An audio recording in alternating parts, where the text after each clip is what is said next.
بسم اللہ الرحمن الرحیم۔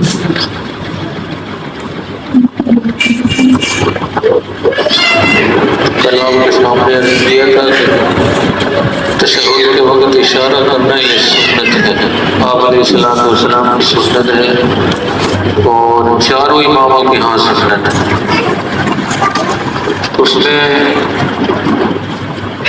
بعض لوگ جو کہ ہیں اشارہ کرتے وقت انگلی نیچے کرتے ہیں تو اس کو آخر تک حرکت دیتے رہتے ہیں۔ اس کے بارے میں حضرت عبداللہ بن زبیر رضی اللہ تعالیٰ کی مرفوع حدیث ہے، کان نبی صلی اللہ علیہ وسلم یشیر باصبعہ اذا دعا ولا یحرکها۔ ابو داؤد جلد نمبر 1 صفحہ نمبر 149 کے اوپر حدیث ہے۔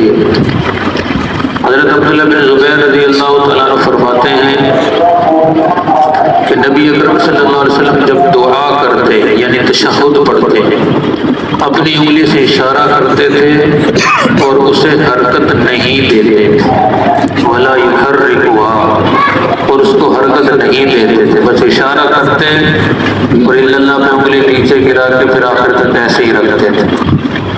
اور ابو داؤد نے اسے صحیح سند سے روایت کیا ہے۔ اس لیے سنت کے موافق عمل یہ ہے کہ انگلی کا اشارہ کرے اور اشارہ ختم کرنے کے بعد پھر اس کو مزید حرکت نہ دے، آخر تک پھر ویسے ہی رکھے۔ یہی مسنون ہے، یہی صحابہ کا عمل ہے۔ اللہ رب العزت کو عمل کی توفیق عطا فرمائے۔